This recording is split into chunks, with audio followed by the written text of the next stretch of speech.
Eu sou o professor Vinícius Braz, professor de Biologia da Rede Estadual de Ensino. Estou aqui com você, aluno do segundo ano, para a nossa segunda aula de Biologia com o tema Vírus. Na última aula, nós falamos sobre a classificação dos seres vivos e hoje nós vamos falar sobre os vírus, aproveitando esse momento de pandemia, que vai te ajudar também a entender um pouco mais sobre o novo coronavírus. O objetivo da nossa aula de hoje é compreender a estrutura e as principais características dos vírus e relacionar os vírus como parasitas intracelulares obrigatórios. Para a gente começar, a gente tem que saber primeiro o que são os vírus. Vírus, ele não é nem ser vivo e nem ser não vivo. Essa ainda é uma discussão que o mundo científico tem brigado até hoje. Alguns consideram como vivo, outros como não vivo. Mas então a gente tem que saber as características dele. Primeiro, eles são acelulares, ou seja, não são formados por células. Eles são parasitas intracelulares obrigatórios, né? Eles necessitam para desempenharem as funções vitais dele, digamos assim, estar dentro de uma célula parasitando. Não apresentam um metabolismo próprio. O seu metabolismo, provém da célula viva e eles vão possuir o material genético, que são DNA ou RNA. Tá? O vírus não vai possuir os dois materiais genéticos igual nós seres vivos, DNA e RNA, ou um ou outro. E os vírus que vão possuir DNA, eles podem ser de fita simples ou dupla, e o de RNA, a mesma coisa, fita simples ou dupla. Todo vírus, ele vai ter uma célula-alvo, vai ter um receptor específico. Por isso que há a especificidade da infecção viral. Então, o vírus ele vai sempre ligar a um receptor da membrana plasmática da célula para estar conseguindo entrar. A gente vai ver isso mais para frente, quando a gente for falar das infecções virais. Mas então a gente tem que saber e botar uma coisa em mente, que todo vírus, para ele estar vivo, ele tem que estar dentro de uma célula viva e ele vai se ligar aos receptores da membrana plasmática para estar entrando nessa célula. Como que é essa estrutura, então? Como a gente sabe, o vírus ele vai possuir material genético. Esse material genético, então, ele vai ser envolto por uma cápsula de proteína, como se fosse uma cobertura mesmo. Essa cápsula de proteína, que a gente chama de capsídeo, ela vai ser responsável para proteger o material genético. E nós temos também glicoproteínas, que vão ser proteínas responsáveis em fazer a ligação, aquela ligação que eu falei no último slide, que vão ligar aos receptores da membrana plasmática para permitir que o vírus entre dentro da célula. E, além disso, existem vírus também que vão possuir externo, ou seja, para fora desse capsídeo, uma outra cápsula, que é uma cápsula lipídica, formada, isso mesmo, de gordura, da mesma constituição da membrana plasmática. Quando os vírus, a gente chama eles de vírus envelopados, essa cápsula, então, de lipídica, eu chamo ela de envelope viral. Possui a mesma constituição da membrana plasmática. Isso, alguns vírus, eles adquirem quando eles saem da célula. Então, à medida que eles vão saindo na célula, eles adquirem, então, essa camada, que é uma camada de proteção extra e também vai facilitar a ligação e o reconhecimento do vírus com a célula hospedeira. Para o vírus, então, penetrar na nossa célula, na célula viva, ele ocorre de três formas que pode estar acontecendo. O primeiro aqui, um vírus bacteriófago, um vírus que vai parasitar as bactérias. Ele vai, então, fazer através de um mecanismo que a gente chama de injeção. Ele vai chegar à borda da célula e vai injetar o seu material genético para dentro da célula. Segundo mecanismo, endocitose, né? O vírus, então, ele vai se ligar na borda da célula, da membrana, a célula vai achar que é um alimento e vai englobar essa célula, esse vírus. Por isso que a gente chama de endocitose, vai endocitar. E por fusão, ele vai ligar os receptores, ligou, geralmente isso ocorre com vírus envelopados, que possuem envelope viral, pelo fato delas possuírem a mesma constituição da membrana plasmática. Quando essas glicoproteínas se ligam à membrana plasmática, ela vai o quê? Fundir, liberando então dentro da célula o capsídeo. Isso ocorre muito com o vírus da AIDS. É o mecanismo que os vírus da AIDS ele entra no nosso corpo. E aí, o vírus, para ele se replicar, para ele fazer cópias dele mesmo, existem alguns processinhos que vão estar acontecendo. Geralmente nos vírus de DNA, por exemplo, bacteriófago, é mais fácil da gente reconhecer todos esses passos. O primeiro passo, então, que tem é a adsorção. O que é a adsorção? A ligação desse vírus, então, à membrana. Ocorreu, então, a adsorção, eu tenho a penetração. Esse vírus ele pode penetrar na célula ou injetar o seu material genético. Então, penetrou o material genético viral. Nós temos depois, então, a descapsidação, quando o vírus entra. Ocorre, então, o que a gente chama de descapsidação, ou seja, ele vai retirar o envelope, a cápsula de proteína, o capsídeo, ele vai se romper, vai acabar liberando o material genético no citoplasma. Daí o nome descapsidação. A transcrição ocorre, então, o DNA, ele é transcrito em RNA. O RNA, então, vai fazer a tradução em RNA mensageiro para estar sintetizando as proteínas, porque o vírus, as proteínas, ele não produz proteína. Ele obriga a célula a produzir proteína, para ele produzir a proteína dele, ele vai embora. A replicação, então a célula produziu as proteínas, ocorreu a replicação, ele vai replicar o seu material genético, replicou, fez várias cópias dele, vai ocorrer a maturação, a montagem dele, ele vai montar, montou todo, ele vai ser liberado pela célula. Ou, às vezes, ele é liberado estourando a célula, matando essa célula, ou simplesmente a célula libera somente o vírus. Vai ficar mais fácil da gente entender com essa imagem aqui. Nessa parte, então, da liberação, existem dois tipos que a gente fala do ciclo viral, que pode ser um ciclo lítico ou ciclo lisogênico. O que é isso? Quando ocorre o ciclo lítico, a célula vai estourar, vai morrer, vai ocorrer o rompimento dessa membrana plasmática. Daí o nome lítico, que vem de lise. E o lisogênico, simplesmente o material genético do vírus vai se unir ao material genético viral. E então as células que vão ser duplicadas vão conter o material genético do vírus. Vamos acompanhar comigo aqui então. Tem aqui, ó, um fago, que vai ser um vírus bacteriófago. Ele vai se ligar à célula, ocorreu a adsorção, injetou o material genético.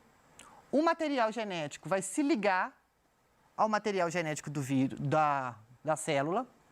E a partir daí, então, é que vai acontecer ou o ciclo lítico ou o lisogênico. Aí depende de vários fatores. Quando o ciclo lítico ele é induzido, ocorre, então, a montagem dos vírus dentro da célula.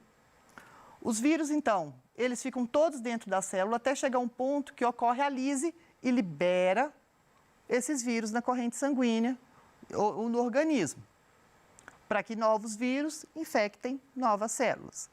Quando ocorre o ciclo lisogênico, quando ele é ativado, o material genético, então, ele se liga ao DNA da célula.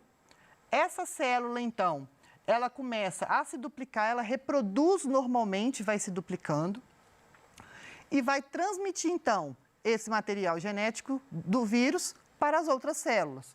E, com isso, a célula filha está infectada, ela contém, então, essa partícula viral.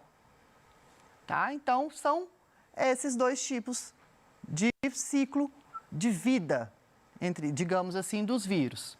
Quando ocorre o ciclo lisogênico, uma célula, né, ou uma parte vai ficar, então, com o material genético embutido lá no material genético da célula, e a outra vai formar novos vírus que vai ocorrer a liberação dele sem a morte da célula. Vamos conhecer, então, hoje sobre duas infecções virais. A primeira é sobre o HIV, que é uma infecção importante para a gente estar sabendo. HIV, a gente sabe que ele é transmitido ao homem através de relações sexuais sem preservativo, transfusões sanguíneas com sangue contaminado, né, e compartilhamento de objetos que estejam contaminados, seringas e pérfuro cortantes, de pessoas contaminadas. Quando a pessoa ela contrai o vírus HIV, ele vai então atingir as nossas células do nosso sistema imunológico, os linfócitos CD4, que são as nossas células de defesa, que vão ativar o nosso sistema imunológico, a nossa resposta imune. E uma pessoa, quando ela é portadora do vírus HIV, não necessariamente ela desenvolveu a doença. A doença é a AIDS, é a manifestação desse vírus. Esse vírus, ele possui um período de mais ou menos 8 anos até a pessoa infectada desenvolver a doença, que é a baixa imunidade e doenças oportunistas, como pneumonia, tuberculose. Ela se manifestar, a pessoa fica mais suscetível a ela e, com isso, ela vai desenvolver essas doenças mais graves e pode levar até a morte. Nós temos hoje vários tratamentos, tratamento antirretroviral. Nós não temos ainda a cura da AIDS, né? A vacina, digamos assim, para estar impedindo esse vírus, mas a pessoa infectada, ela toma esse antirretroviral e ocorre, então, um controle dessa carga viral. Como, então, que esse vírus vai agir no nosso corpo? Olha o mistério dele. Primeiramente, então, o vírus, olha, do HIV, ele vai ser um vírus envelopado, ele vai possuir externo ao capsídeo esse envelope, então, essa membrana de constituição semelhante à da membrana plasmática, e vão ter receptores CD4, que é um tipo de proteína, por isso que ele vai se ligar aos linfócitos CD4. Mas pode ligar também a alguns neurônios, alguns tipos de neurônios, que não é muito comum. Mas o principal alvo deles são os linfócitos T CD4. A partir do momento, então, que vai ligar essa célula, vai ocorrer através da fusão, fundiu, então, o envelope viral com a membrana plasmática e ocorreu, então, a descapsidação, ou seja, o capsídeo viral dentro da célula libera o material genético. O vírus do HIV, ele é um vírus de RNA, só que ele tem uma enzima que ele carrega, que é essa daqui, chamada de transcriptase reversa. Transcriptase, lembra-se de transcrição. O que é o processo de transcrição? DNA, ele é transcrito em RNA. Então, essa transcrição, então, é reversa. O RNA, ele vai ser transcrito em DNA. Então, ó, fez isso, então, transcreveu o DNA, o RNA viral em DNA viral. Com isso, esse DNA vai fundir ao material genético da célula através de uma outra enzima chamada integrase, que ela vai ter esse papel de integrar, pegar esse material genético, esse DNA viral, com o DNA da célula, vem cá, juntou, essa célula, então, ela vai começar a trabalhar para o vírus. Vai fazer cópias, depois fez cópias dela, além disso, vai mandar mensagem para RNA mensageiro fabricar várias proteínas. Fez isso, então, ocorre aqui, então, a montagem, e aí vem uma outra enzima chamada de protease, que vai quebrar essas proteínas da célula em integrase, protease e transcriptase reversa e proteínas do capsídeo. Tudo bonitinho, separadinho, a célula vai o quê? O vírus, desse material genético, vai juntar, formando novos vírus, para depois sair. Quando sai, ele sai já o quê? Com envelope viral. Novos vírus vão infectar novas células. Isso que vai estar acontecendo. E ele já sai com essas 3 enzimas. transcriptase reversa, protease e integrase. Essa, então, é a dificuldade do tratamento da vacina. Hoje nós sabemos que o o antirretroviral, ele vai agir nessas enzimas, impedindo a transcriptase reversa, impedindo a integrase e impedindo a protease. Fez isso, o vírus ele não consegue mexer. Então, ele vai ter somente a célula infectada com o material genético lá dentro. Nós temos, então, uma outra doença, que vai ser a do novo coronavírus, que é a Covid-19, que é o vírus SARS-CoV-2, que é o nome, né, digamos, cientificamente falando. Ele vai, então, ter o mecanismo de ligação dele semelhante ao do HIV que nós falamos. Só que ele pode penetrar na nossa célula através de dois modos. Ou através de endocitose ou da fusão do material, do seu envelope. Ocorreu a fusão, então, esse vírus, tá? Ele é um vírus de RNA, ele vai pegar o ribossomo, então, e vai fazer várias proteínas, que são as proteínas que ele vai carregar, e com isso, então, ele vai fazer, então, a síntese do seu genoma viral. Fez a síntese do seu genoma, esse genoma vai se integrar ao núcleo da célula e produzir novos RNAs virais para a produção de novos vírus. Produziu novos vírus, então, ocorreu junto proteína, RNA viral, formou a cápsula de proteica dela, o capsídeo, a liberação de novos vírus. Então, ele age muito semelhante ao ciclo de infecção do HIV, só que ele não faz essa transcriptase reversa, ele não tem essa enzima.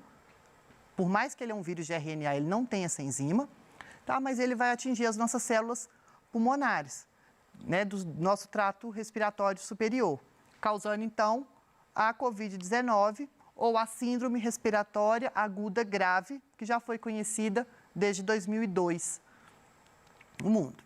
Vamos fazer uma questãozinha do Enem? Na charge, o autor refere-se de forma bem humorada a uma preocupação da população e das autoridades de saúde em relação à contaminação de humanos pelo vírus da gripe HN1, também conhecida como gripe suína. Então, a charge, o moço está no restaurante com a máscara e ele pede costelinha de porco, por favor. O autor sugere uma reflexão sobre as crenças acerca das formas de contaminação pelo vírus da gripe H1N1. Trata-se de um mito a concepção de que o influenza H1N1 é transmitida a. Pelo contato com objetos compartilhados entre indivíduos sadios e contaminados, b. Pela ingestão de carne contaminada, principalmente de suínos, c.